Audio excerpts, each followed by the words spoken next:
Hello, my friend.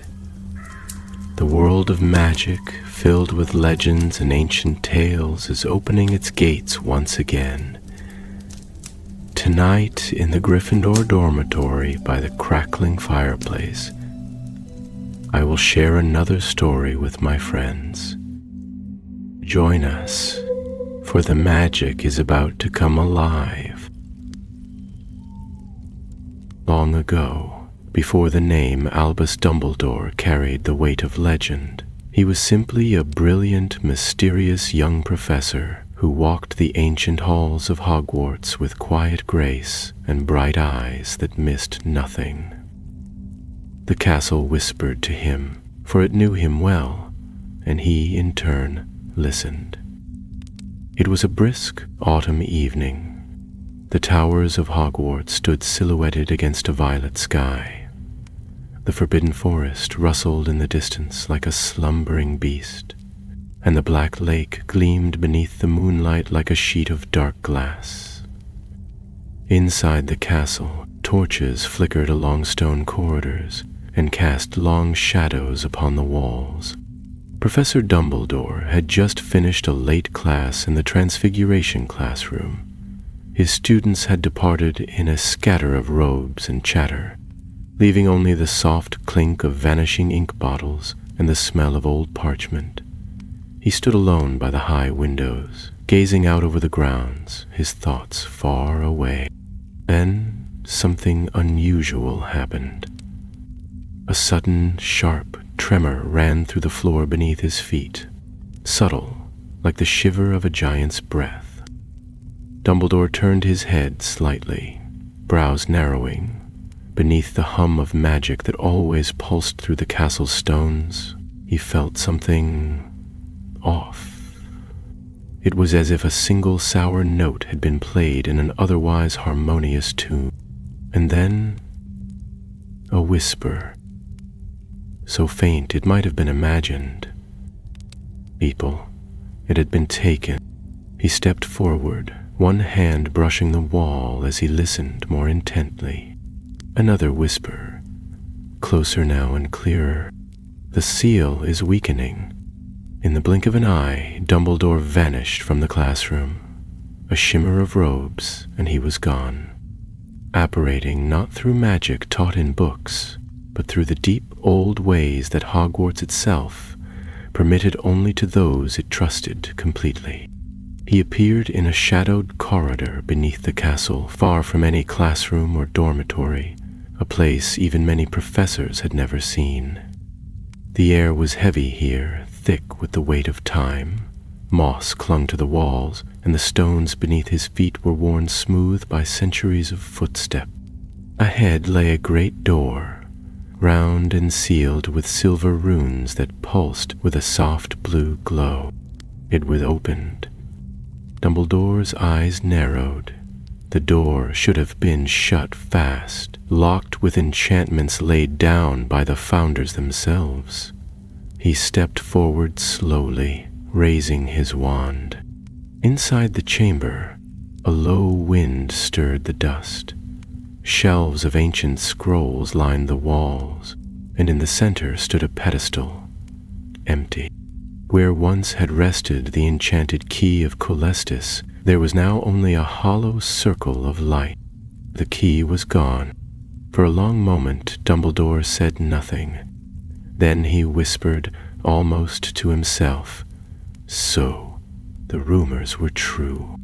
The enchanted key was not just any magical object. It had been forged 1,000 years ago by Rowena Ravenclaw and Godric's Gryffindor, crafted to seal a rift of dark magic buried beneath the foundations of the castle. A failed experiment, a curse too dangerous to destroy, had been locked away forever. The key was the lock, and without it, the seal would weaken and break. Someone had stolen it, and that someone was not just seeking power. They were unraveling the very magic that kept Hogwarts safe. Dumbledore turned on his heel and moved swiftly through the corridor. The portraits lining the walls stirred as he passed, one a regal witch in emerald robes, spoke in a worried tone. "You felt it too, then?" "I did, Headmistress Bragdon," Dumbledore replied. "The key is gone. We must act swiftly." The portrait witch's painted brow furrowed. "Do you suspect who might have done it?"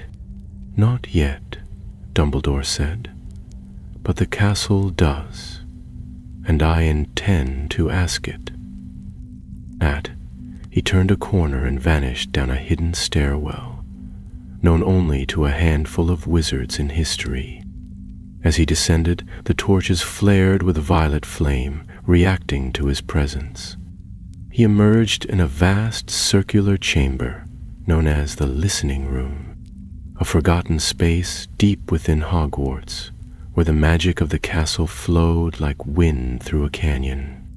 Here, the stones spoke in whispers, and the very air shimmered with sentient enchantment. Dumbledore raised his wand and spoke softly. "Hogwarts, show me." The walls rippled, and a vision formed in the air, ghostly shapes flickering like moonlight on water. A young wizard, cloaked and hooded, crept through the corridors. He reached the enchanted vault, muttered an incantation known only to a few, and the runes on the door flickered, then fell dark. Dumbledore watched as the figure stepped forward, lifted the key from its pedestal, and vanished into the shadows. "Who are you?" he murmured, but the vision had already faded.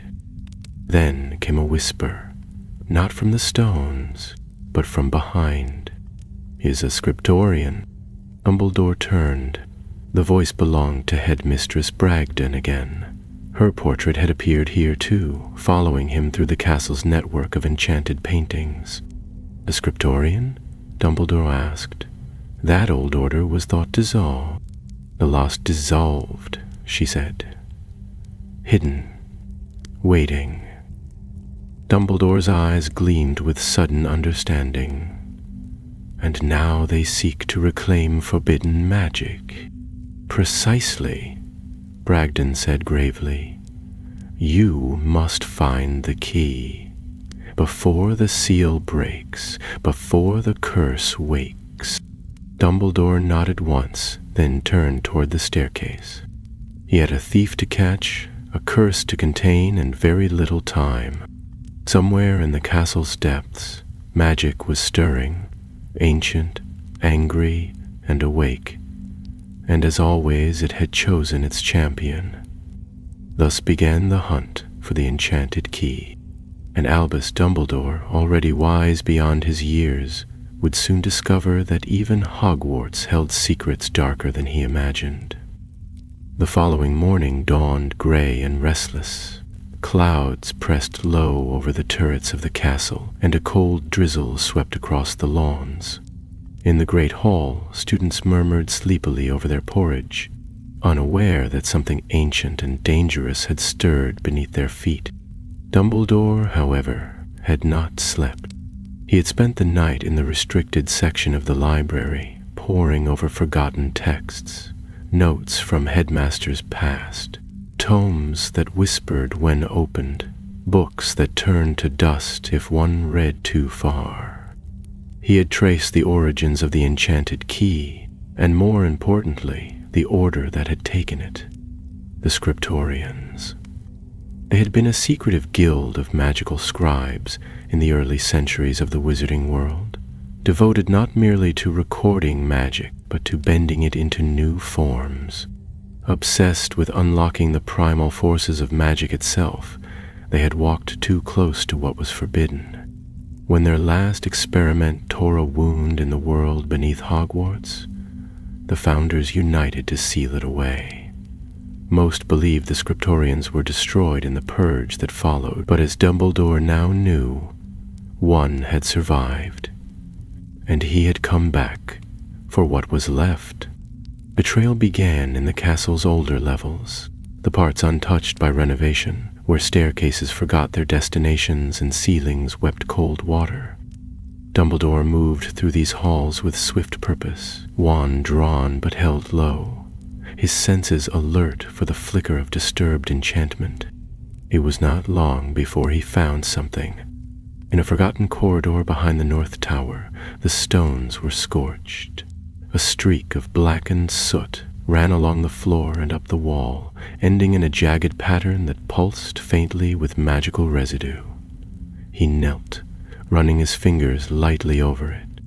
The burn pattern was not fire. It was a reaction. Magical energy forced into an older spell, causing it to rupture.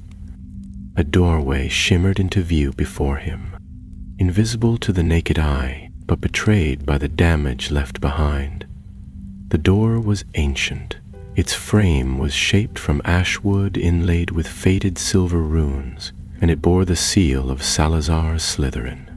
Few doors in Hogwarts remained that still bore the mark of the founders, and even fewer that Dumbledore had not already studied. This one was unfamiliar. With a murmured charm, he pressed the door open. Inside was a circular room lit by green flame. The air smelled of ink and damp parchment. Desks lined the walls, though many had collapsed from age, and scrolls lay curled and crumbling across the stone floor. At the center stood a single lectern, atop which rested a book bound in serpent skin. Dumbledore stepped forward slowly. Eyes narrowed. He reached out and opened the book.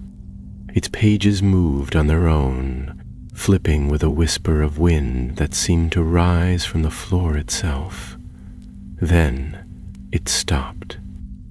The open page showed a drawing, a key, elegant and complex, inscribed with stars and runes. Below it, a phrase appeared, written in moving ink. The seal was never perfect. The words faded. In their place came another sentence. To find the key, follow the path of 7. The ink vanished, and the book snapped shut. Dumbledore stared at it in silence, then picked it up and tucked it beneath his arm. The flames in the room flickered violently. Behind him, he heard a faint rustle, the sound of paper moving when no wind blew. He turned sharply, wand raised. A scroll floated from one of the desks and hovered before him. Then it unfurled. A map appeared, inked in silver and black, not of Hogwarts, but of the passages below it, those long sealed off and forgotten. At the very bottom, marked with a small, glowing glyph, was a place called the Chamber of Reflection. He had never heard of it. The scroll curled in on itself and fell into his hands.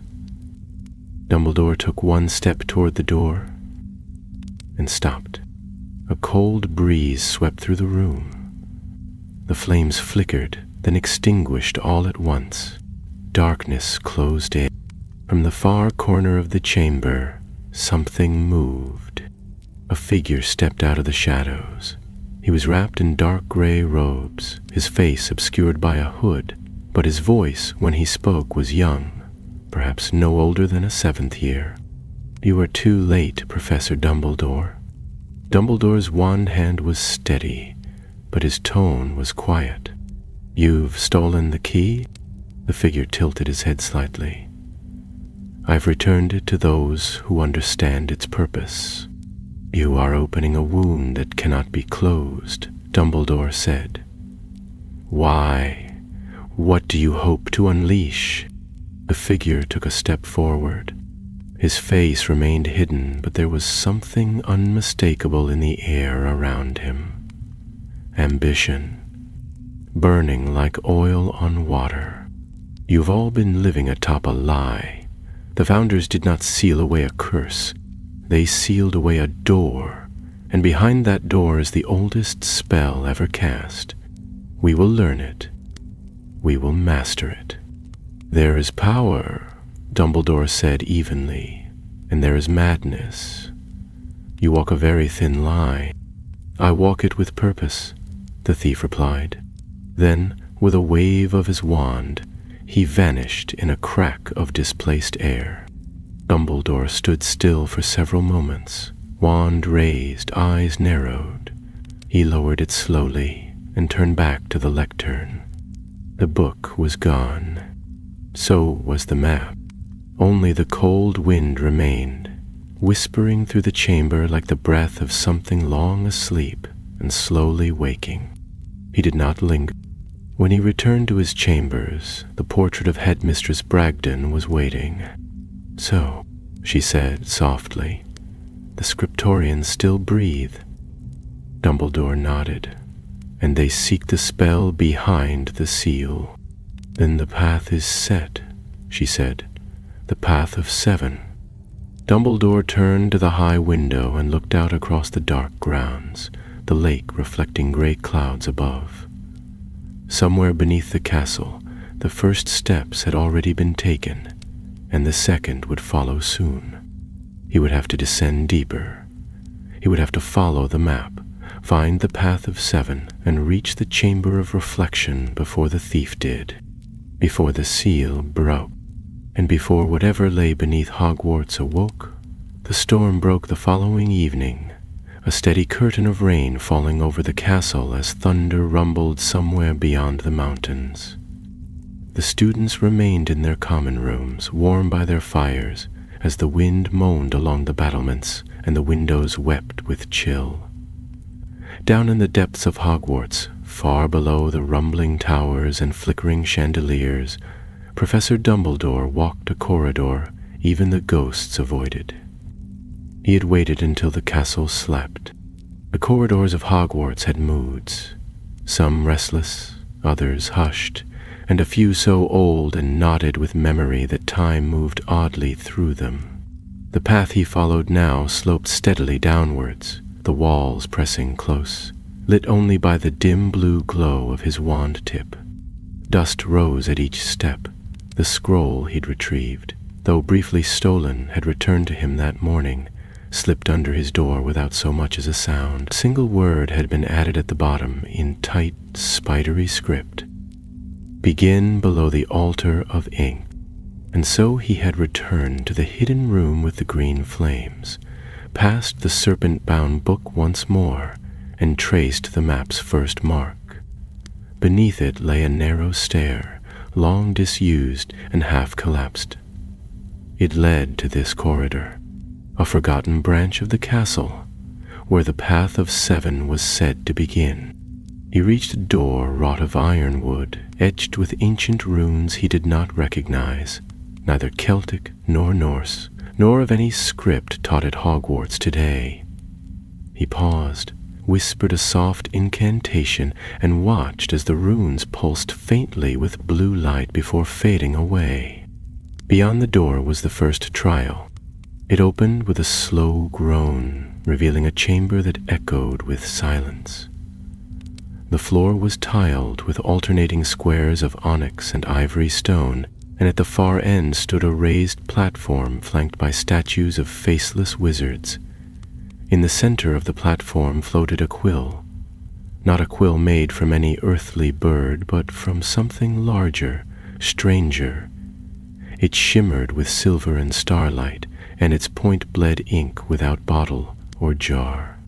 On the wall behind it were 7 lines of verse, glowing faintly, both written in darkest ink. "Shall open doors that cannot think. Step with care and speak with will, or silence shall your voices still." Dumbledore studied the chamber for several minutes, noting the faint shimmer of enchantment above the tiles. A curse, subtle and reactive. It was not a trap of brute force, but of riddles and memory. He stepped forward, murmuring, "Revelare." The enchantment flickered. The black tiles glowed faintly red. Dangerous. The white, safe, perhaps, or perhaps not. He moved with care, placing each foot with deliberation. When he reached the center just before the platform, he halted. The quill hovered still, waiting. He examined the base of the platform and saw it bore a panel of aged parchment sealed behind glass. It was blank. No, not blank, not yet. He understood. He reached into his robes, drew forth his wand, and gently tapped the panel. Veritas Scriptorum. The glass dissolved into mist. The parchment flared with light. The quill descended slowly and poised itself in the air before him, waiting for the word he would give. He paused, thinking back to the chamber's riddle. One truth. He considered all that he had learned about the Scriptorians, about the seal beneath the school, about the young thief and his burning belief that he was liberating something powerful and forbidden. But there was another truth, one simpler and older than ambition. "I serve the castle," he said aloud. The quill trembled, then wrote the words on the parchment in a single, fluid stroke. The ink shimmered, and the wall behind the platform rippled, folding inward to reveal another staircase, this one lit by golden flame. He nodded once and stepped through. The staircase twisted downward into a second chamber, this one circular, the walls lined with mirrors of different sizes and shapes. Each reflected not the room, but a place elsewhere in the castle. A hallway, a classroom, a stairwell, a common room lit by firelight. Dumbledore turned slowly, watching the mirrors shimmer with life. Then one cracked. A spiderweb fracture raced across the glass, and the reflection twisted into a different view, this time of a boy in green-trimmed robes standing alone at the top of the astronomy tower. He was looking out across the rain-slicked rooftops, a strange silver object held tight in his hand. Dumbledore narrowed his eyes. The boy was real. Not an illusion, a Slytherin student. The key had passed into student hands. He stepped toward the mirror, and the air around it shimmered. From the surface burst a wind, cold and sudden, that whispered in a voice he recognized, the same that had spoken in the listening room. "He unfollows the path too," the wind whispered, "but he does not walk alone." There were more than one Scriptorian, perhaps hidden among the students, perhaps teachers, perhaps portraits or ghosts. Dumbledore drew a breath and focused. The mirror's magic was deep and reactive. It could be used to observe, but also to deceive. He would not allow himself to be misled. He touched the glass gently. "Show me the chamber of reflection." The mirror flared, then darkened, and an image began to form. A vast underground hall, empty but for a pool of perfectly still water and a column rising at its center. Around the chamber were carvings in the stone, rows of runes interlocking spells of old magic. Above the pool floated a second key, not like the one that had been stolen, but a copy, perhaps, or a decoy. Then the image vanished, and the mirror cracked. Dumbledore stepped back. The other mirrors had gone dark. One voice remained, speaking softly from the highest mirror of all, shaped like a half-moon. 7 chambers, 7 truths, one to test each kind of power: will, memory, wit, loyalty, silence, sacrifice, and choice.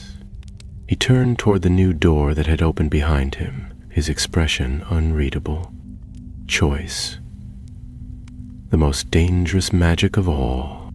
He stepped forward again into the darkness, his wand lit once more. Whatever lay ahead, he would face it. The path was now laid before him, but he was not the only one walking it. Somewhere the boy with the silver key was moving too, guided by hands unseen toward a destiny neither of them yet understood. The third chamber was colder than the rest, not from any natural chill, but from a lingering enchantment that clung to the air like frost on glass. Dumbledore stepped lightly, his boots echoing faintly against the stone as he moved through the arched entry. The room was long and narrow, lined on either side by tall columns that disappeared into the dark heights above. Between them hung chains of brass, unmoving, their lengths ending in empty manacles that dangled just above the floor. The air smelled faintly of metal and old magic. There were no flames here, only the light from Dumbledore's wand and a pale silver glow that came from the far end of the chamber. He advanced carefully, watching for wards or movement until the chains began to sway of their own accord. At first the motion was gentle, almost imperceptible, like vines stirred by a breeze. But the room was sealed, and the air still. One of the chains snapped taut, striking the floor with a sharp crack. He halted at once. The sound echoed off the walls, and with it came a low groan, deep and resonant. The columns began to shift, not physically, but in their presence. They pulsed as if responding to some unseen command, and then, from above, a voice fell like a thread of silk in the dark. Memory is the cage we build around ourselves. Dumbledore turned toward the sound, though he could see no speaker.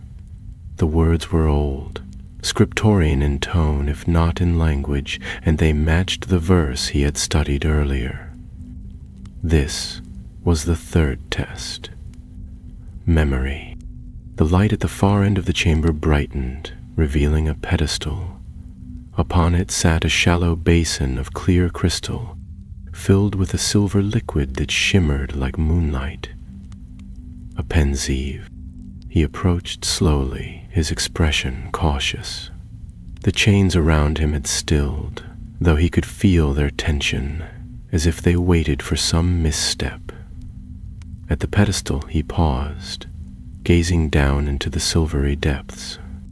The moment his eyes met the surface, the memory took him. He did not fall, as one often did when entering another's thoughts through a pensieve. Instead, he remained upright, though the world changed around him. The chamber vanished, and in its place rose a small, wind-swept hill beneath a starlit sky. The grass was brittle with frost. A young boy knelt at the top of the slope, his face streaked with soot and tears, his hands trembling around a cracked wand. Dumbledore's breath caught. He knew this memory. He stepped closer, watching the scene unfold. The boy was himself, 15 years old, wild-eyed and furious, kneeling beside a broken figure lying motionless in the grass. His sister, Ariana. The image blurred around the edges as the memory shimmered with emotion, raw and unresolved. The duel that had ended in death, the flash of green light, the silence that followed. This was not just memory, but guilt given form. "Will show me this?" he asked aloud. The world around him answered in that same silk-spun voice. "To move forward, you must step through what holds you back." Dumbledore stood over his younger self, heart heavy, the ache still sharp even after so many years. He looked away from the image into the stars above and whispered, "I know what I did. I live with it." The memory began to tremble, as if disturbed by wind. The boy faded. The hill dissolved. The pedestal returned. The room was silent again. Before him, the silver liquid swirled once more, and this time, a staircase rose from the floor beside the pedestal. Steep, narrow, and winding downward into the fourth chamber. He did not speak. The lesson had been clear. He descended slowly, the sound of his footsteps muffled by a new material beneath his feet. soft, worn carpet. The fourth chamber was unlike the others. It resembled a vast study, with shelves of books lining the curved walls and tall stained glass windows filtering soft amber light across the room. At the center was a long table made of dark oak, on which sat a single object, a chessboard. Dumbledore approached it cautiously. The pieces were carved from crystal and onyx, arranged in the middle of an unfinished game. No doors, no verses, no riddles appeared, only the board and its quiet challenge. He studied the position for a moment. The White King was cornered, its defenders spread thin. The Black Queen threatened with every move. It was a game nearing checkmate, but not yet lost. A thin whisper stirred the room, like pages turning in a distant book. "Wit is not in winning," the voice said. "It is in seeing the move that no one else dares to make." Dumbledore reached out and moved a white pawn forward, seemingly foolish, exposing a vulnerable bishop. For a moment, nothing happened. Then the board shimmered, and the Black Queen moved on its own, capturing the bishop. He moved again, calm and assured. Another trap, another exchange. The sequence continued, 12 moves in all, and slowly the board shifted in his favor. The Black King was exposed. The final move came without flourish. The chamber brightened, and a soft click echoed from the far wall. Another door had opened. He stepped through and paused only briefly as the study dissolved behind him. Now came the deeper trials, the ones no spell could navigate alone. The fifth chamber opened not into stone, but into silence. True silence. No echo, no footfall, no breath. It was a room of shadows, utterly still. In its center stood a tall, arched mirror, taller than any man and framed in dragon bone. It held no inscription, no carving, no spellwork to read, but Dumbledore knew it at once. The Mirror of Silence. Seldom used, rarely spoken of, it was older than Hogwarts itself, brought from a monastery deep in the Ural Mountains centuries ago. It did not show desire, nor truth, nor future. It showed what the viewer feared to speak aloud. Dumbledore approached. The mirror clouded, then cleared. He saw the boy again, the Slytherin who held the key. This time he was not on the astronomy tower. He was standing before a cracked stone wall deep beneath the castle, his wand alight, his face tense with purpose. And behind him in the shadows stood 2 others, hooded figures who spoke no words but held him fast by the shoulders. He was not acting alone. The mirror shimmered, and the image broke. Dumbledore stood in silence, understanding the meaning. The boy was a vessel, not the hand. Someone else was guiding him, possibly even using him. And worse still, they had already reached the 6th chamber. Time was running thin. He turned, letting the silence swallow the chamber behind him. The path ahead would not wait. The 6th chamber was unlike the others in one unsettling way. It looked exactly like a part of Hogwarts itself. The moment Dumbledore stepped through the veil-like threshold, he found himself standing at the edge of what appeared to be the entrance hall. The high archways, the grand marble staircase, even the portrait of Barnabas the Barmy attempting to teach trolls ballet, all was as it should be, but there was no movement, no sound. It was not truly Hogwarts. It was a memory, or perhaps a conjured echo, crafted to deceive or to test. Dumbledore moved with quiet precision, scanning every corner of the space for discrepancies. The air carried no warmth, no breath of students or shifting drafts. The torches burned, but their flames made no sound. His footsteps fell on the flagstones without echo. Even the portraits were still, painted figures frozen in the middle of speech or slumber. A single figure stood at the foot of the stairs. It was a boy, no more than 16, slight of frame, his black hair plastered damply to his forehead.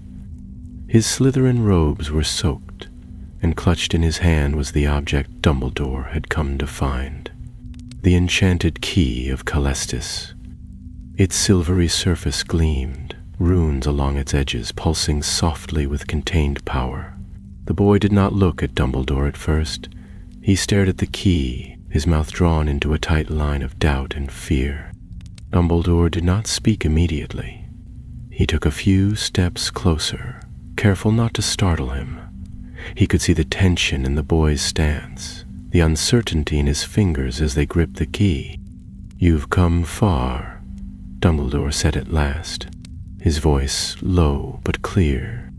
The boy flinched, then turned his eyes toward him. They were green, not the sharp emerald of Lily Evans, nor the blazing fire of Tom Riddle's gaze, but something softer, uncertain. Still untouched by the confidence of age, still wrestling with the weight of choices too large for his shoulders. "I didn't know what it was at first," the boy said, his voice barely more than a whisper. "They said it was just a key, that it unlocked knowledge." "Double?" Dumbledore asked. The boy hesitated. "I don't know their names. I don't think I ever did. They speak in my dreams, in my head. I started hearing them last year after I found the book in the sub-library." "And you followed their voice all this way?" Dumbledore asked gently. "I thought it was mine," the boy said, looking down at the key. "I thought it was my thoughts, but they weren't. They never were." Dumbledore studied him in silence. The boy was not evil, not possessed by ambition or cruelty. He had been led, perhaps even used, and now he stood at the very edge of a choice that could shatter more than just the vault beneath Hogwarts. He reached into his robes, withdrawing his wand but holding it at his side. "You can give it to me," he said. "It's not too late." But before the boy could move, the air in the hall darkened, shadows stretching unnaturally across the floor. The torches flickered, dimmed, then were snuffed out entirely. The mirror-smooth surface of the key pulsed brighter, as if in protest. The boy stumbled back. "They're here," he breathed. Two figures emerged from the shadows at the top of the staircase, their robes the color of midnight, their faces hidden beneath polished masks. They descended without sound, their wands already drawn, the magic around them pulsing like storm air before a lightning strike. Dumbledore stepped forward, placing himself between the boy and the approaching intruders. "You are trespassing on sacred ground," he said, his voice sharpened by magic. "Name yourselves." But the figures did not answer. Instead, one raised their wand and cast, without word or gesture, a surge of violet energy that tore across the hall like a whip of fire. Dumbledore countered instantly, his wand tracing a wide arc that deflected the curse against a pillar with a sound like a thunderclap. The second figure moved swiftly, casting a net of shadow that sought to wrap around the boy to pull him backward into the conjured darkness. Dumbledore was faster. He sent a blast of golden light that struck the net and shattered it, scattering wisps of spell smoke in all directions. He turned slightly, addressing the boy without taking his eyes off the enemy. "Go. Down the corridor behind you. Don't stop."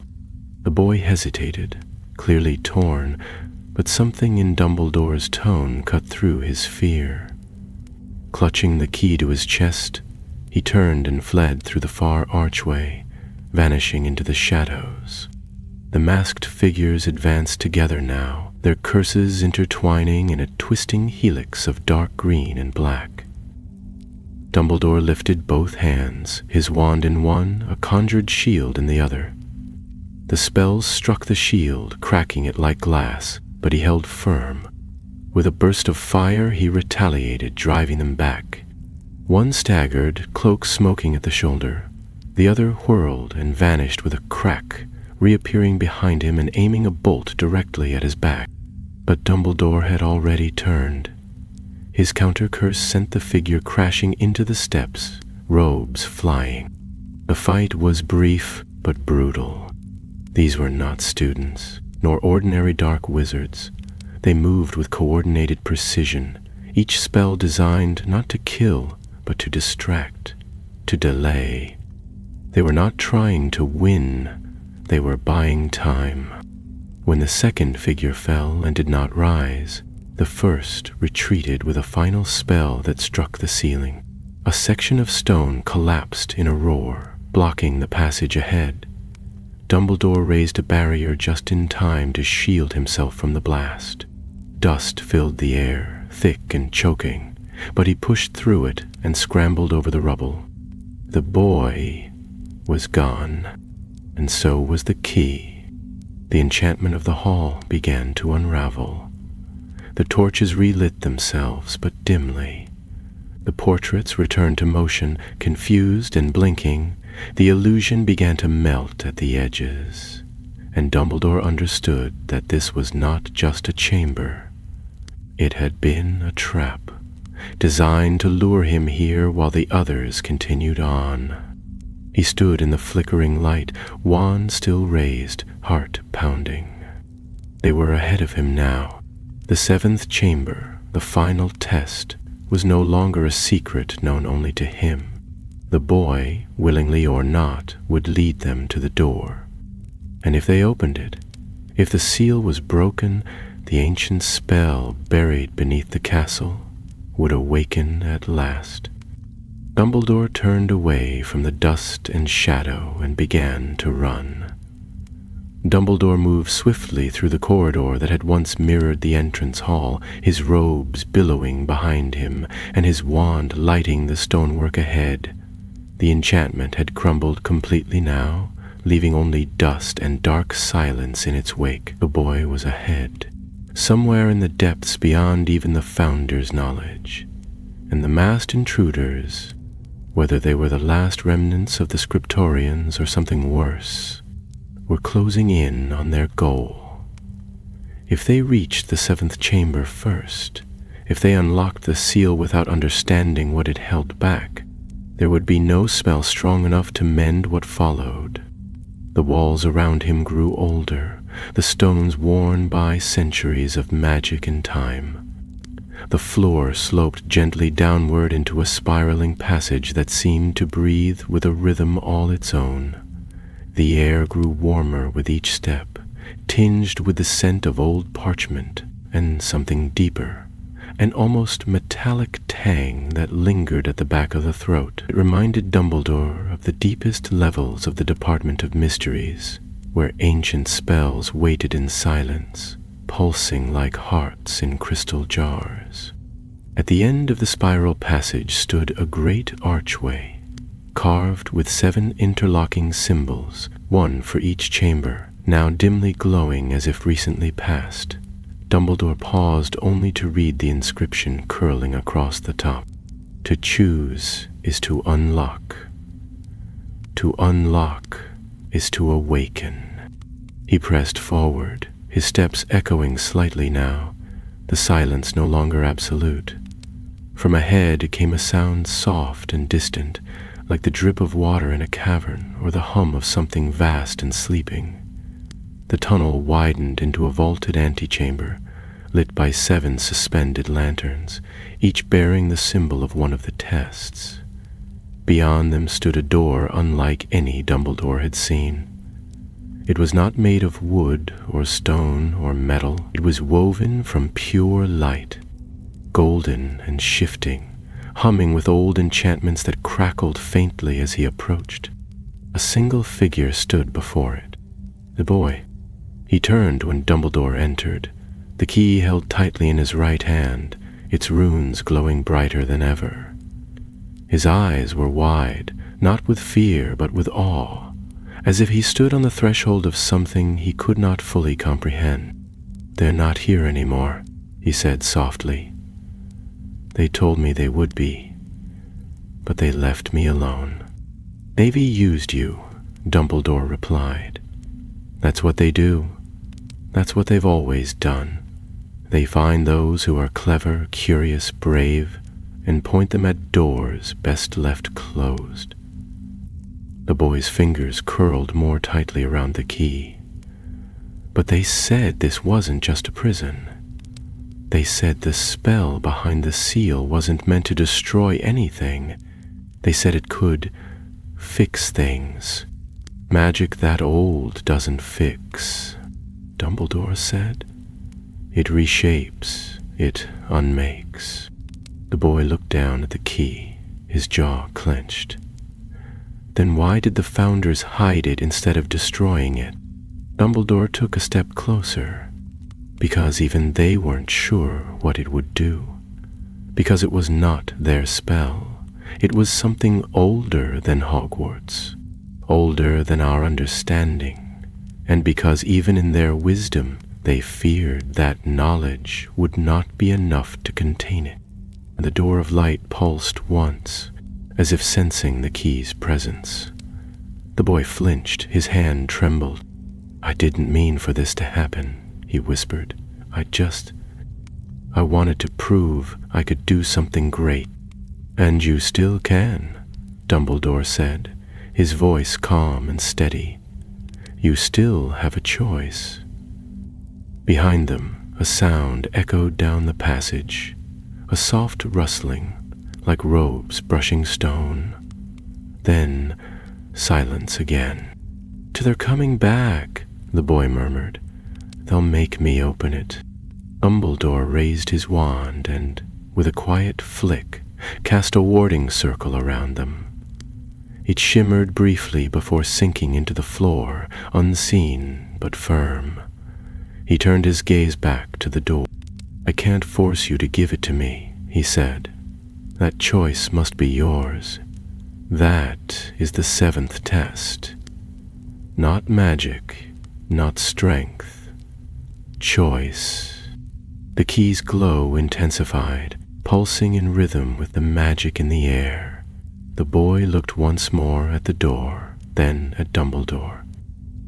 His brow furrowed, his eyes narrowed, not in defiance, but in thought. Slowly, he extended the key. Dumbledore took it with care.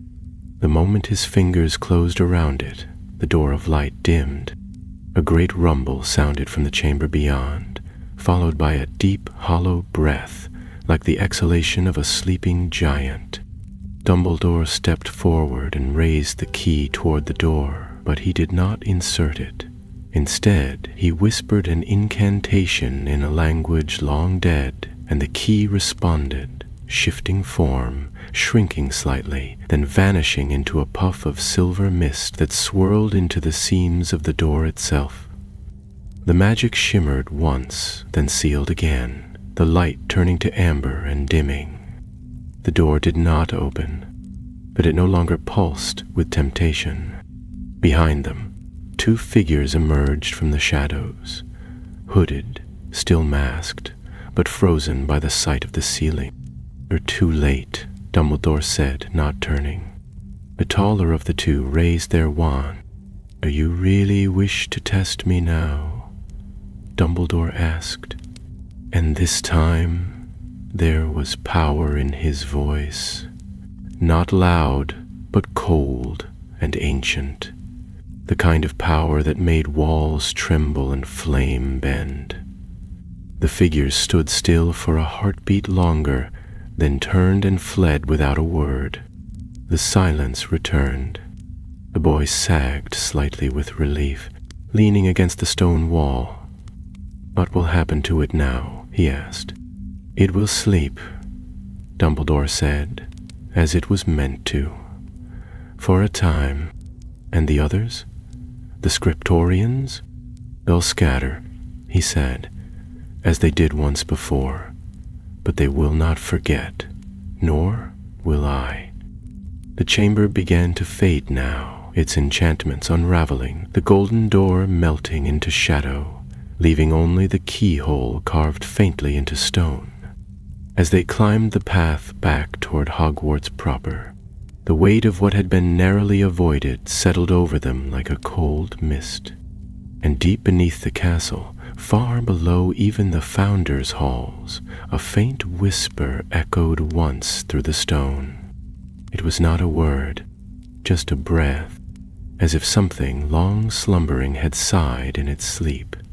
The staircase that wound upward from the Chamber of the Seal was steep, its steps worn smooth by time and ancient footsteps. Dumbledore walked ahead, the boy close behind him, neither speaking as they ascended. The air grew cooler the higher they climbed, and soon the close, oppressive magic of the lower chambers gave way to the familiar pulse of Hogwarts above. Yet though the walls were unchanged, and the flickering sconces cast warm, familiar light, the silence between them held the weight of what they had seen, and what had nearly been unleashed. When they emerged once more into the lesser-used corridors near the castle's foundations, the boy let out a slow breath, as though only now remembering how to draw one. He rubbed his sleeve across his forehead, damp with sweat, and glanced sideways at the professor. "Will you tell them?" he asked, voice low. "The headmaster, the ministry?" Dumbledore walked a moment longer before replying. "I will tell those who must know, but I will not say your name unless you wish it said. You came far on your own, and it would be wrong to let your mistakes overshadow your courage." The boy didn't answer straight away, but his shoulders eased slightly. They emerged into a corridor just below the dungeons, where torchlight flickered across the stone with the usual golden hue. A familiar chill lingered, the kind that clung to the lower levels of the castle, though now it felt almost pleasant after the stifling, pulsing magic of the sealed chamber. Dumbledore paused at the corner, glancing up at the nearby portrait of an elderly wizard who had once served as head of Slytherin House, and who now observed the two of them with narrowed, curious eyes. "Back again, Professor?" the painted man asked, stroking his wispy beard. "I'd heard strange magic in the lower vaults. The staircases haven't stopped twitching all evening." "You heard correctly," Dumbledore replied, tilting his head. "But the danger has passed, for now." The boy looked up at the portrait as well, a faint line of tension returning to his brow. Dumbledore noted it but said nothing. He knew that expression well.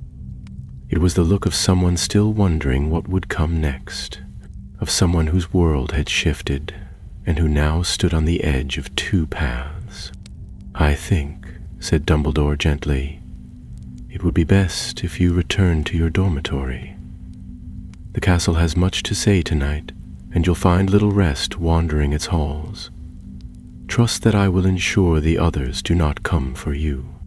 The boy hesitated, then nodded, slipping quietly down the adjoining corridor without looking back. Dumbledore watched him go, then turned and climbed the stone staircase toward the upper levels, the key no longer in his hand, but nestled deep in the folds of his robe. Quiet now, its glow dormant. By the time he reached his office, the castle was utterly still.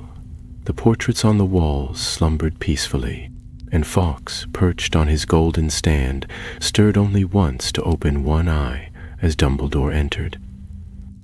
The fire in the hearth crackled, warm and comforting, but his thoughts remained fixed below. He moved to his desk, laying out the remains of the recovered scroll, the one that had first revealed the Path of Seven. Most of the ink had vanished now, as if the completion of the journey had unraveled the enchantment that bound it. Only the final line remained. Who walks the seventh path must leave one truth behind. Dumbledore studied the phrase for some time, the soft scratching of Fawkes's feathers the only sound in the room. He thought of the boy's choice, of the moment when he had handed over the key rather than open the final door. He thought, too, of the masked figures, silent and faceless, and of the dark spell that had slept beneath Hogwarts since the days of the Founders. But it was not over. They would return. The key had been reabsorbed into the seal, yes, but the door remained, and more than that, someone had taught those two masked intruders spells lost for centuries. The Scriptorians had not merely survived, they had prepared. A soft knock came at the door. It opened before Dumbledore could respond, and Headmistress Bragdon's portrait stepped through from the frame in the adjoining corridor.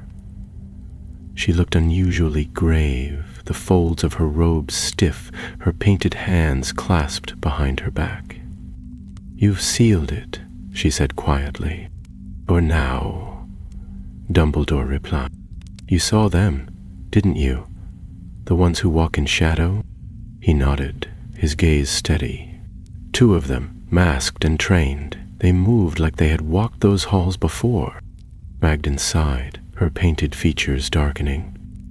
There were always rumors that not all the Scriptorians perished. Some believed they embedded themselves within magical bloodlines, others that they took on new names and waited. "Blaine no longer wait," Dumbledore said. "They act. Then we must prepare." He rose from the chair and moved toward the window, looking out over the castle grounds. The storm had passed, but mist still clung to the edge of the forbidden forest. The moon, now full, shone down over the towers and turrets, silvering the battlements. "I will not spread panic," he said, "but I will not ignore what we've found. The Path of Seven is not merely a test. It is a summons, and the door at its end has begun to call again." Behind him, Bragdon's portrait faded back into her frame, murmuring an old incantation that was half warning, half blessing. Dumbledore stood in the silence that followed, his hand resting on the window pane. His reflection wavered in the glass, pale and thoughtful. He would begin again tomorrow, with new questions, new watchfulness, and quiet steps in deeper shadows. There were others who might know more, ancient records sealed beneath Gringotts, hidden knowledge scattered through the libraries of Durmstrang and Castello Bruxo. He would follow the threads, and he would not be alone. But tonight, Hogwarts slept, and Albus Dumbledore kept watch. The following morning broke pale and damp, the skies above Hogwarts veiled in low clouds that clung to the spires and gables like ghosts reluctant to depart. A soft drizzle tapped against the windows as owls flitted silently through the mist, delivering post to sleepy-eyed students and professors already deep into the first week of term. In the great hall, the usual bustle of breakfast was somewhat subdued. Weather like this always pressed a certain hush over the castle, as though the stone itself wished to doze a little longer. Professor Dumbledore entered late, his appearance unannounced and drawing only a handful of curious glances. He moved with the same unhurried grace as always, his long cloak trailing faintly behind him, his beard still slightly damp from the rain. He greeted a few students with a gentle nod, offered a murmured word to Professor Sprout, and then took his seat at the high table beside the aged and often drowsy Professor Everard, who was quietly reading the back of a daily prophet with one eye open. No one knew, as they poured pumpkin juice and buttered toast, that beneath their feet lay a vault that had nearly opened. No one knew how close they had come to awakening a spell that might have spilled magic into the world like smoke from a shattered lantern. Dumbledore allowed his gaze to drift across the students as they chattered and munched, the fog outside painting the tall windows a watery gray. His eyes paused for the briefest moment on the Slytherin table, where the boy from the chamber now sat among his housemates. His posture was straighter than it had been the night before, and though he did not speak much, there was a calm about him that had not been there before. Their eyes met, just for a heartbeat. Then the boy looked away, and Dumbledore returned to his tea. Later that day, in a quiet alcove of the library where the shadows stretched longer than the candles warranted, Dumbledore stood before a shelf most students never noticed. It was narrow, tucked into the crook between two cases of advanced transfiguration texts, and it bore no plaque or marking to indicate its importance. But there, bound in dragon hide and stitched with moon thread, lay the Ledger of the Founders, a book that did not appear on the inventory and had no borrowing card, but which recorded every enchantment sealed within the foundations of the school since its creation. He reached for it, fingers brushing the cover. The book opened with a whisper of ancient parchment. Its pages shimmered faintly, revealing spells so old that the ink glowed. He turned to the index, one finger trailing down entries listed in a forgotten tongue until he found it. Cal Satis, Vault 1. The page it referenced bore no full description, only the seal, a 7-rayed star surrounded by a circlet of flame, and 3 lines written in the flowing hand of Rowena Ravenclaw herself. That which cannot be unmade must be unbroken. That which cannot be broken must be bound. That which is bound must be remembered, or it shall rise anew. Dumbledore traced the words in silence. Memory, he knew, was never simply a passive act. It was active magic in its own right.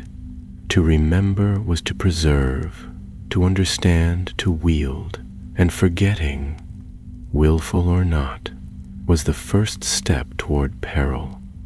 The Founders had not merely sealed away the spell, they had buried it in the school's memory, trusting that future generations would not disturb what they could not contain. And yet here they were. The Scriptorians had not forgotten. They had waited, watched, prepared. Dumbledore closed the book with a quiet sigh and replaced it on the shelf. As he turned to leave, a sound stirred behind him, a faint scuff of boots against stone. He glanced back. A girl stood there, no more than 4th year, her Gryffindor robe slightly too large for her, and her arms cradling a stack of books. She blinked at him, wide-eyed, clearly not expecting to find a professor in this forgotten corner of the library. "Oh, sorry, Professor," she said quickly. "I was just looking for the new arithmancy text." "No need to apologize," Dumbledore said with a gentle smile. "Knowledge is always worth seeking, though some books, as I'm sure you'll discover, are best left unread until one is ready." The girl nodded, uncertain whether she had done something wrong, but he gave her a brief nod before stepping past, his footsteps quiet once more. That evening, as twilight deepened into true night, and the castle settled once again into its ancient rhythms, Dumbledore stood alone on the astronomy tower. The rain had passed at last, leaving the air sharp and clean, and the stars gleamed above the mist like scattered diamonds. The wind tugged at his cloak and played with the ends of his beard, but he paid it no mind. In his hand he held a slip of parchment, no larger than a page torn from a diary. On it was a list, not long, just 3 names. They were names he had come across over the years, half buried in records, whispered in old tongues, glimpsed in footnotes of forgotten treatises on magical theory. One had been a teacher at Durmstrang, another a scholar at Mahutokoro. The third had been seen near Nocturne Alley not 2 years past, selling rare magical maps that bore impossible sigils. Each had once been connected to the scriptorians. He folded the parchment carefully and tucked it inside his robes. The hunt, he knew, was not over, but it would not begin with curses and duels, not yet. It would begin as it always had, with questions, with quiet footsteps through dusty libraries, with whispered conversations in ancient languages. There would be more doors, more keys, more truths waiting beneath the surface. But Hogwarts was still standing, and as long as it did, he would defend it. Fawkes, perched nearby, let out a single low trill. Dumbledore looked to the sky. Above, the moon had risen, full and bright and watching. In the days that followed, Hogwarts returned to its usual rhythm, or at least it appeared to. Lessons resumed in full, cauldrons bubbled in the dungeons, and charms echoed down stone corridors as young witches and wizards tested their control over featherlight incantations. The castle's many clocks chimed faithfully, staircases twisted in their age-old mischief, and the house elves kept the fires stoked with tireless precision. But beneath the surface, the atmosphere had shifted in subtle ways that only the oldest souls in the building seemed to detect. The ghosts, nearly headless Nick, the Grey Lady, the Bloody Baron, and even the perpetually disgruntled Peeves, had grown quieter, more observant. They drifted through halls with a wariness uncharacteristic of their usual habits, exchanging glances in mid-air and murmuring amongst themselves in tones that rippled like wind through cobwebs. They sensed what the students could not, that something had stirred in the foundations of the castle, and though the seal remained intact, it had not gone unnoticed. Professor Dumbledore, meanwhile, resumed his duties with the same poise and attentiveness he had always shown. He corrected essays with elegant red quill strokes, offered thoughtful answers during staff meetings, and even oversaw a Gryffindor Hufflepuff Quidditch practice with his usual subtle humor. Yet whenever he passed a certain corridor near the library or paused at the edge of the Forbidden Forest, his thoughts turned inward, back to the enchanted key, the boy, and the door of woven light. It was one evening, after supper had ended and the corridors had begun to empty, that he made his way to the North Tower, where the entrance to the divination classroom lay. The trapdoor overhead was closed, but the aroma of incense and burnt sage still lingered faintly in the air. He knocked gently with the back of his wand, and after a moment, the wooden panel swung open without a sound. Inside, the room was thick with a purplish mist. Beads dangled from every archway, and shelves were stacked with brass instruments, cracked crystal balls, and teacups filled with ancient dregs. Seated at the far end of the room, framed by the flickering light of enchanted candles, was Professor Lorinda Spectrel, the divination mistress. Her shawl was a deep indigo, embroidered with tiny stars, and her eyes gleamed as if she had been expecting him all along. "Albus," she said, her voice light and airy, like wind in high rafters, "you walk with more than your shadow tonight. I hoped you might share what your tea leaves have whispered recently." Dumbledore replied as he climbed the spiral stairs into the chamber. "I find myself in need of patterns I cannot yet name." Professor Spectral gestured to the low table between them. A pot of steaming jasmine had already been set, and 2 cups waited, rimmed with gold. She poured with practiced ease, then leaned forward, watching as the leaves swirled and settled in his cup. For a long moment, she said nothing. Then she frowned. "This is not a single fate," she murmured. "It is a tangle, a knot of choices layered atop one another. Yours, yes, but not only yours. Others are coming, Albus. Ones who have already heard the whispers. Whispers? He asked, his voice quiet. The vault is not sleeping as deeply as it once did, she said, lifting the cup and studying the rim. Its dreams bleed into those with the gift. Seers, sensitives, even some children who do not know why they wake screaming in the night. I've heard it. So have others. Some will follow the dreams, they always do. Dumbledore nodded, taking this in without surprise. He had wondered when the echo would begin to spread. Magic of that depth did not stay confined, not for long. The Scriptorians had merely hastened what was already inevitable. You'll need help, Professor Spectral continued, setting the cup aside. Not just spells and books. People. Trust the ones who see the shapes before they're drawn. I intend to, Dumbledore said. But first I must know more. He left shortly after, pausing only once at the top of the tower to look out across the grounds. The fog had rolled in again, pale and low, curling over the lake like a shroud. The stars above were dim, veiled behind clouds, but the castle glowed faintly, its windows warm against the dark. For all its secrets, Hogwarts remained a place of hope. The following afternoon he sent 3 owls, each bearing a letter sealed with an older mark than the school crest.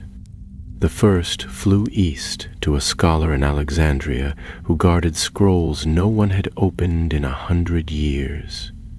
The second flew north, across the seas to a friend in the Norwegian ministry who had once been expelled from Durmstrang for asking the wrong questions. The third, smaller and faster than the others, darted west into the Welsh hills to a reclusive witch who lived in a house of mirrors and knew more about vanished orders than any living soul. He asked each of them the same thing. What do you know of the lost spell of Caelestis, and what price would you pay to keep it hidden? Then he waited, not idly, for even as he waited, he continued his quiet investigations. He met once more with a Slytherin boy who had brought him the key, though the conversation was brief and carried the polite detachment of 2 people who knew a shared memory would forever bind them, even if words could not. He wandered the castle's older wings, speaking to portraits so faded they barely remembered their names, and to ghosts who had long since given up on listening ears. He passed an entire evening in the Forbidden Forest, standing beneath the boughs of the oldest tree, exchanging silence with a centaur, whose gaze lingered on the stars, then on him. But it was not until the 7th night that he received his first answer. The owl arrived long past midnight, talons tapping softly against the glass of his window. Dumbledore opened it without hesitation, and the bird swept in, dropping a scroll wrapped in thistleweed twine onto his desk before vanishing again into the darkness. He unfolded the parchment. It bore no greeting, no signature, only a single line in tight, slanted script. The spell was never completed. The last piece lies not in the key, but in the one who holds it. Beware the Mirror-born. Dumbledore read the line 3 times, then lowered it slowly. And the Mirror-born. He had heard the term once before, in a half-deciphered passage from a ruined tower in Albania, long before he had joined the Hogwarts staff. It referred to those whose magic had touched both sides of a seal, not merely the vault but its guardian. And suddenly he understood. The key was not the end, it was the beginning. And the boy, however unwittingly, was no longer just a thief. He was now part of the spell itself. The next morning arrived, shrouded in gray, with a sky the color of old slate and rain that tapped gently on the high windows of Hogwarts like the ticking of some ancient clock. In the corridors, the students moved in clusters, their footsteps muffled on damp stone as they whispered about potions tests and herbology mishaps, unaware that the castle was listening. Somewhere within its countless walls and towers, the magic that held the enchanted key's seal pulsed faintly, no longer broken but not entirely whole. Professor Dumbledore walked with deliberate purpose through the upper gallery of the West Wing, his cloak trailing behind him like a shadow too weary to follow. The scroll from the owl was tucked safely in his inner robe pocket, though he had memorized every word. The last piece lies not in the key, but in the one who holds it. Beware the mirror-born. He was not entirely certain what the term mirror-born meant, though the implications were beginning to take shape. If the enchanted key had been forged to seal a spell, and that spell required a vessel to complete it, then the boy had become more than a messenger or a pawn. He had become a conduit, part of the very enchantment the scriptorians had sought to awaken. The idea brought with it a quiet urgency. He turned into a narrow stairwell that twisted downward into the older levels of the castle, places where the stone walls bore no tapestries and the sconces flickered with spells older than candles. Few students ever wandered this far unless they were lost or dared by others, and even the ghosts seemed to drift more cautiously here. Dumbledore passed 2 suits of armor that straightened slightly at his approach, their blades glinting despite the dim light.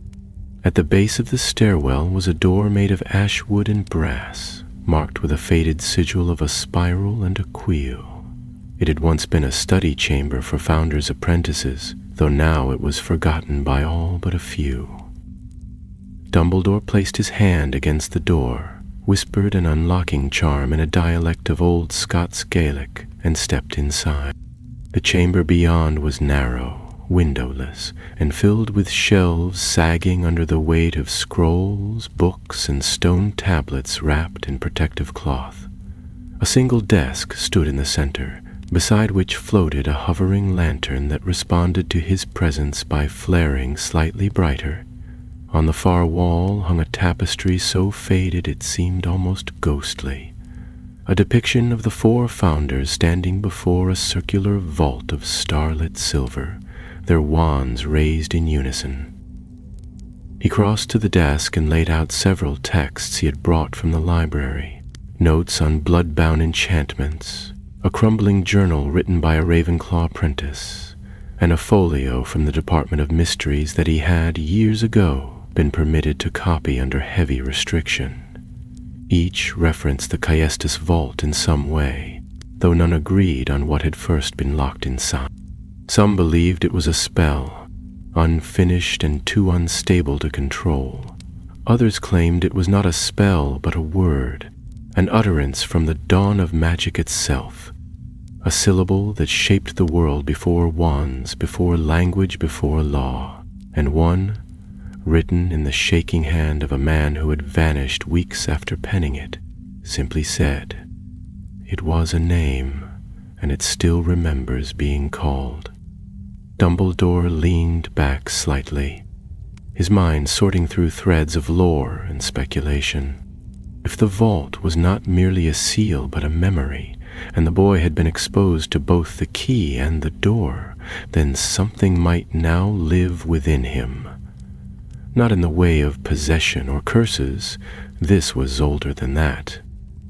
The spell might have anchored itself to him, waiting for a time when the seal would weaken again, and then the word Mirrorborg echoed in his thoughts once more. He rose swiftly and moved to the back of the chamber, where a stack of forgotten portraits leaned against the wall beneath a dust-covered curtain. Behind them was a narrow cabinet, locked with 3 different charms.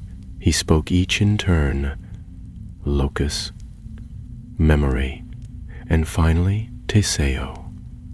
And the cabinet swung open with a slow groan.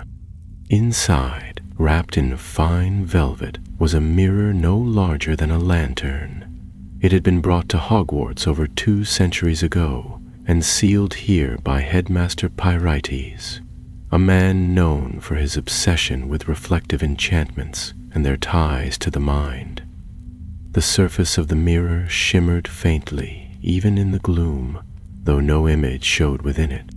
This was the mirror of second reflection, not to be confused with the mirror of Erised, though the two shared a strange kinship. Where the mirror of Erised revealed the heart's desire, this one revealed the self as seen by ancient magic, not as one appeared, but as one was remembered by enchantment. He placed the mirror gently on the desk and whispered the awakening charm. Its surface fogged, then cleared, revealing no reflection at first. Then slowly, a face appeared, not his own, but the Slytherin boy's. The boy stood within a dim space, a silver haze swirling around him. His eyes glowed faintly, and on his chest, just beneath the collar of his robes, was a sigil pulsing with faint light. A 7-pointed star ringed in shadow. Dumbledore's breath caught. The spell had marked him. Whether by intent or by proximity, the boy had become part of the vault's enchantment, and if the seal ever weakened again, it would not be the key that the Scriptorians needed. It would be him. Dumbledore closed the mirror and returned it to the cabinet, resealing it with care. He could not remove the sigil, not yet, not without unraveling the enchantment prematurely and risking everything the founders had locked away. Nor could he speak of it openly. If word reached the wrong ears, the boy's life would be forfeit before the week was out. He stepped out into the corridor, his mind alight with quiet fire. There was a solution somewhere, perhaps buried in a chamber he had not yet explored, perhaps known only to those long dead. But he would find it. He had no choice. The vault had not been broken, but something had slipped through its seam, and it wore the face of a boy. Autumn deepened over Hogwarts as October swept in, bringing with it a chill that turned the lake to glass in the mornings and dusted the treetops of the Forbidden Forest in gold and rust. Students huddled closer to the fires in their common rooms. Cloaks were drawn tighter around shoulders, and the scent of roasted apples and pumpkin filled the great hall as the house elves leaned into the season's comforts. It was the kind of weather that made the castle feel smaller, more intimate, as though its ancient stones were drawing breath with those inside it. And yet, for Dumbledore, the weight pressing behind that sense of closeness was growing heavier with each passing day. The Slytherin boy had returned to his routines, or at least he appeared to. He attended lessons, took careful notes, and rarely spoke unless addressed. His classmates paid him little mind. He had never been one to draw attention before, and so his continued quietness stirred no suspicion. But Dumbledore watched him, discreetly and at a distance, and he noted the subtle changes that others missed. The way the boy hesitated at the foot of staircases, as though they might lead somewhere else. The way he flinched, only slightly, when passing a mirror. The way his eyes sometimes drifted upward during lessons, not in distraction, but as if he were listening to something only he could hear. Whatever the sigil had done, it was not inert, and Dumbledore could not yet say what it meant. In the evenings, when the castle began to sleep, he buried himself in research. By day, he taught with his usual quiet brilliance, discussing human transfiguration with precise, almost casual clarity, correcting wand movements with a twinkle in his eye, and a word of encouragement that seemed to stick better than any heck. But when the last of the students had vanished down the halls, and the portraits on the walls began to snore softly, he returned to the hidden chamber near the founder's study, and opened the books no one else read. He pored over texts written in ink that bled through the page, and scrolls so fragile they curled into ash if touched improperly. He summoned volumes from the Hogwarts archives by name alone, volumes that resisted being summoned, as if aware they contained knowledge best left unread. One, bound in bark and stitched with thread of spun iron, spoke in riddles when opened. Another sang softly in an unknown tongue until silenced with the charm of forgetting, but none gave him a complete answer. He needed something more. On the eve of the first frost, Dumbledore left the castle. It was not the first time he had departed Hogwarts grounds unannounced, but it was one of the few times he had done so without telling even the headmaster. He walked alone to the edge of the forbidden forest, past the great gates that swung open of their own accord, and apparated with a whisper of displaced air. He appeared on the banks of a narrow river that coiled through the hills of Wales. Just as moonlight spilled from between the clouds, the house he sought stood at the top of the rise, a strange, slanted thing built of dark wood and moss-covered stone, half swallowed by vines, its windows glowing softly as though lit by starlight. He knocked once. The door opened by itself. The woman who lived there was older than she looked, her hair long and silver and her eyes the color of weathered steel. She did not speak immediately, but stepped aside to let him enter, her expression unreadable. The room beyond was cluttered with mirrors, some tall and cracked, some small and round, all covered in lace or cloth as if shielding their contents from the world. A fire burned in the hearth, its flames deep blue and green, and the air smelled faintly of sage, nettle, and snow. "I wondered when you'd come," she said at last, her voice low and quiet, like wind moving through an empty grove. "The sigil has begun to hum again. I can feel it in the glass." "You know what it means, then?" Dumbledore asked. "I know what it heralds," she replied, moving to one of the mirrors and lifting the cloth from its face. The glass was dark at first, then shimmered, revealing an image not of either of them, but of a key suspended in water, its light dim and wavering. The vault never held a spell. It held a question. Dumbledore's brow furrowed. "A question?" She nodded once, the kind that changes the shape of every answer. The scriptorians believed they could speak the question aloud and shape the world in their image, but the founders knew better. They bound it, sealed it, and made sure only those who walked a path of truth could even find it. "And the boy?" Michael said.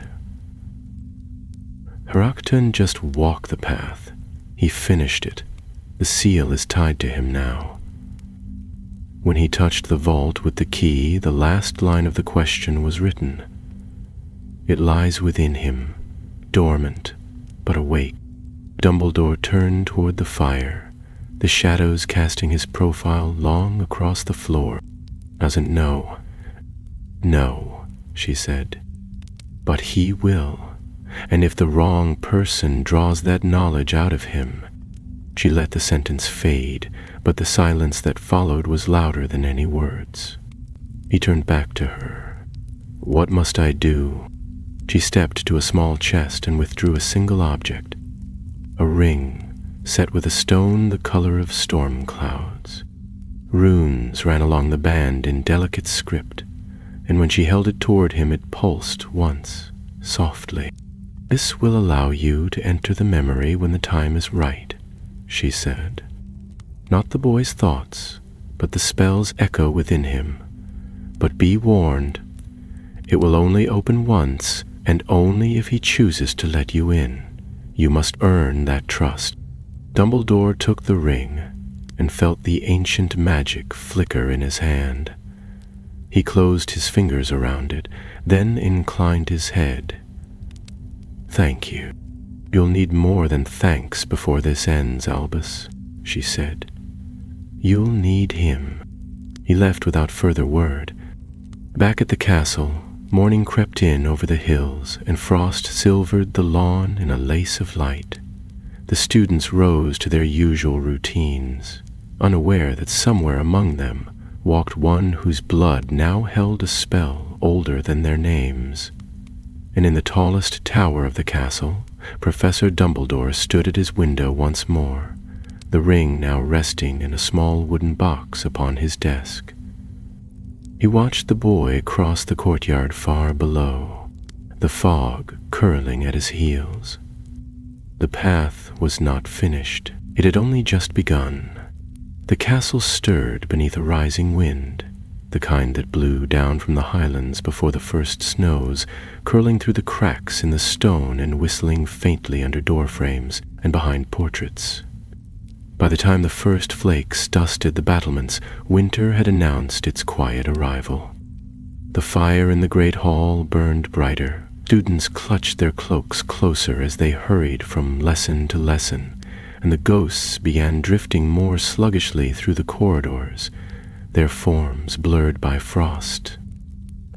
Inside the Transfiguration classroom, however, the air was still and calm.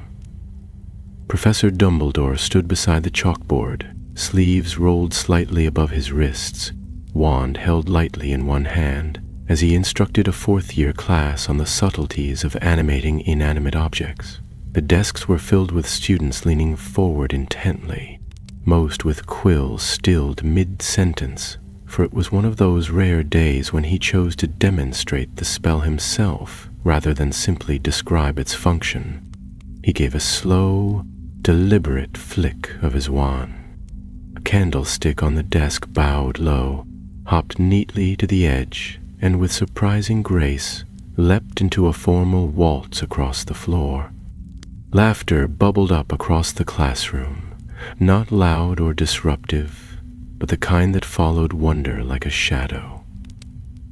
Dumbledore smiled faintly and restored the object with a second flick, the candlestick returning to its place as though nothing had happened. When the bell rang, the students gathered their things with the clatter of parchment and inkwells, but Dumbledore lifted a hand before the Slytherin boy could rise. "Mr. Theroux," he said softly, "a word, if you please." The boy paused, stiffened slightly, then nodded. When the classroom had emptied, Dumbledore moved to the window, his gaze drifting over the snow-flecked courtyard below. The boy remained near his desk, his satchel still slung over one shoulder, the strap twisting in his fingers. "Have you noticed anything unusual of late?" Dumbledore asked, his voice low yet steady. The boy did not answer at once. His eyes flicked to the floor, then to the window, then back again. At last he said, "I hear things sometimes. Not voices exactly, but sounds, whispers, when I'm near certain places." "Which places?" "Mirrors. Water, too. Sometimes stone. I can't tell if it's real or if—" He broke off, frowning. "Sometimes it feels like I'm standing in two places at once." Dumbledore turned and studied him for a long moment. "That is not unexpected," he said at last. "You walked a path very few have ever seen. Magic leaves a mark, but what you carry now is more than a mark. It is a memory, a piece of something older than the castle, older than the wand you carry." The boy looked up sharply. "A memory? Not yours. Not mine, but it now lives in you, and sooner or later it will try to speak." The boy's jaw tensed. "Can it be removed? If it could, I would have done so already. But this spell, it was crafted to survive. It does not wish to be forgotten." For a long moment, silence filled the room, broken only by the wind against the windows.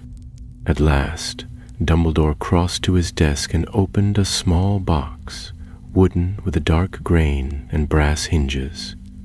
From it he withdrew the ring, The storm stone set in its band, catching the firelight and flickering faintly as though alive. "This will not harm you," Dumbledore said, "but it may allow me to see what has taken root. Not with force, not without your consent. It must be your choice." The boy stared at the ring. "What happens if I say no?" Dumbledore's expression did not change. "Then I will wait, and I will watch. But know this, there are others who seek the same knowledge, and they will not ask." After a long pause, the boy stepped forward and extended his hand. The ring was cool against his skin. The moment it touched his finger, the world around them dimmed. Not visibly. There was no flash, no sound, no sudden shift of color, but a pressure settled over the room.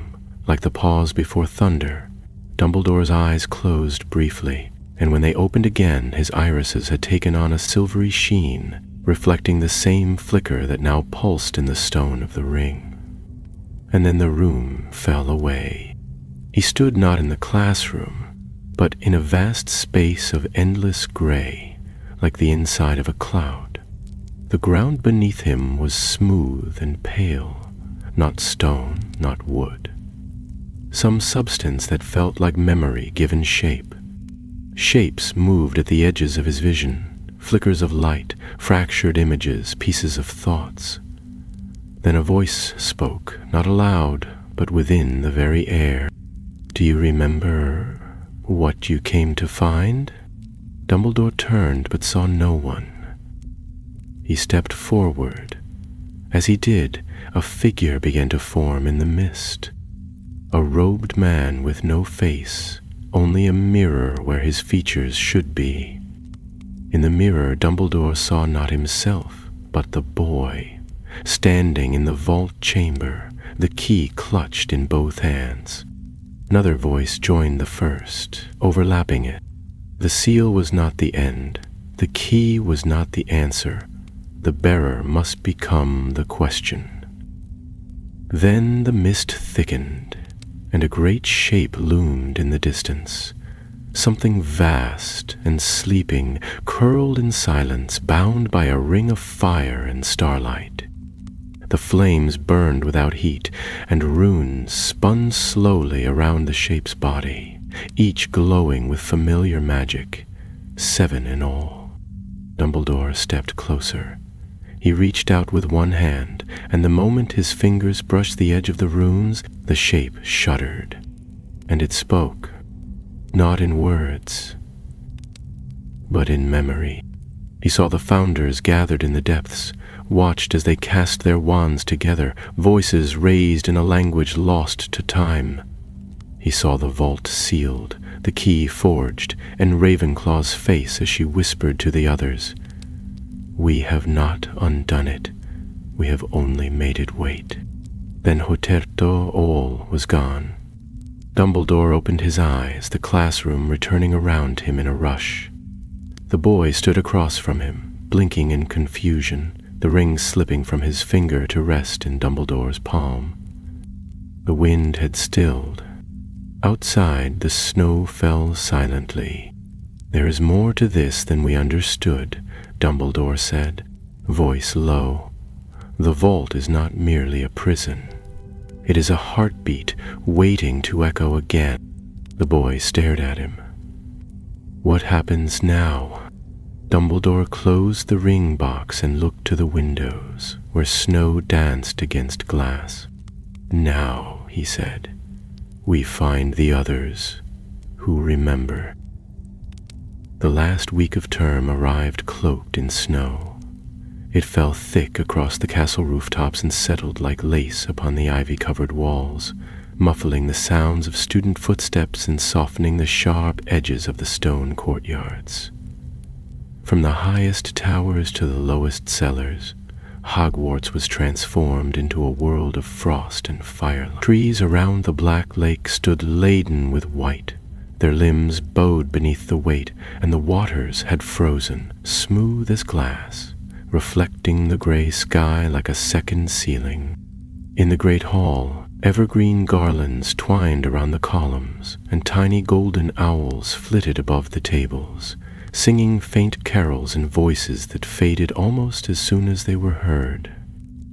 Laughter rose with the steam of hot chocolate and spiced puddings, and the warm glow of 100 floating candles made the scene feel like a painting brought to life. But within the quiet of the headmaster's office, where Dumbledore had been granted special leave to work undisturbed, the mood was quite different.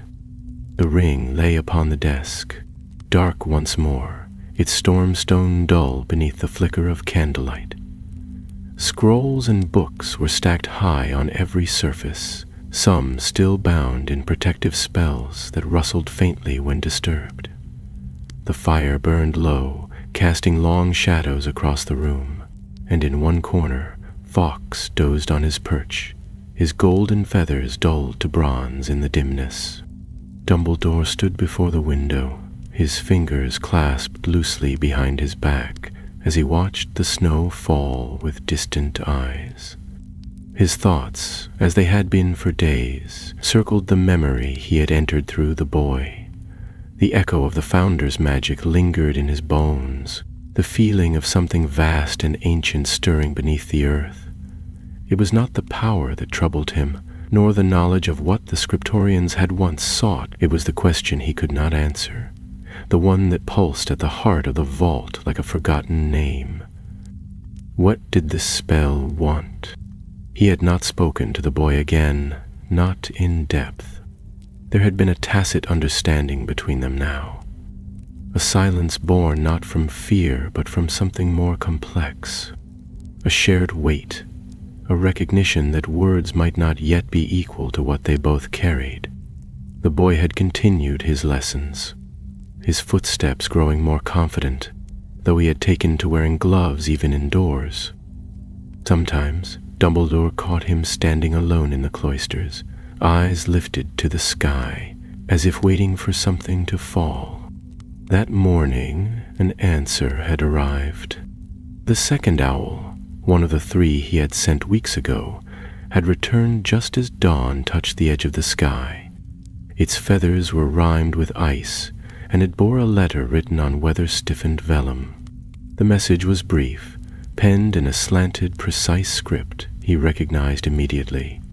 Albus, the vault was never sealed with the intention of permanence. The spell is not a curse, but a bond. One side is the seal, the other is the bearer. When joined, they create not destruction, but transformation. You were wrong to fear it entirely, but right to be cautious.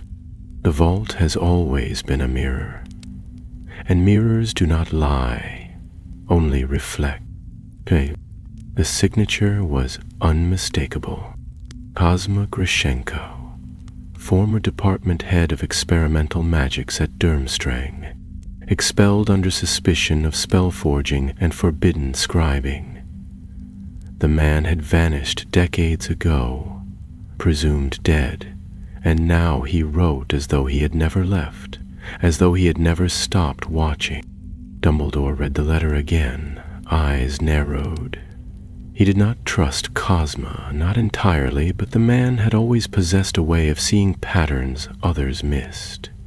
If he was right, then the seal was not only meant to contain a spell, but to join it with someone capable of shaping it without being shaped in return, and that someone was now walking the halls of Hogwarts. The real danger, then, was not what might be unleashed, it was what might be changed. Behind him, the fire crackled as Fawkes stirred, the phoenix letting out a low, musical hum that rose and fell like a lullaby remembered from childhood. Dumbledore turned slowly, then stepped to his desk, where he drew a fresh piece of parchment and began to write. He wrote not to the ministry, nor to the Board of Governors, nor even to the headmaster. He wrote instead to the only other person in the world who might understand the shape of the problem without seeing it with their own eyes. Minerva, I hope the snow has not delayed your return. There is something I must show you when you arrive, something that may alter the way we understand the foundation of this place, and the boy who now walks within it." He sealed the letter with wax and his own sigil, then sent it with a silver-feathered owl that vanished into the stormy sky without a sound. That evening, the boy found him not in the office, but in the astronomy tower, where Dumbledore often went when his thoughts pressed too tightly against the walls of his chambers. The snow had ceased, and the stars were beginning to show in the velvet dark above. The boy said nothing at first, merely stood beside him, his gloved hands clasped behind his back, his gaze fixed on the constellations. "They're quieter tonight," he said after a while. Dumbledore glanced at him. "The stars? No, the echoes. You're learning to separate them. I think they're learning me." Dumbledore said nothing. He watched as a shooting star traced a silver arc above the lake, its tail fading into the dusk. "They may want me to speak the question," the boy continued, his voice barely louder than the wind. "I don't know what it is, but I can feel it, like a word just at the edge of memory." "And will you?" Dumbledore asked gently. The boy hesitated. He said at last. "Not yet." Dumbledore turned back to the sky, the faintest smile touching the corner of his mouth. "Good." They stood there a while longer, wizard and student, beneath a sky that had watched the world turn since before the castle rose. Below them, in the depths, the seal held. The vault waited, and the spell, whatever it truly was, remained silent, but not forever. For some questions, once written into the world, never truly vanish. They only wait to be answered.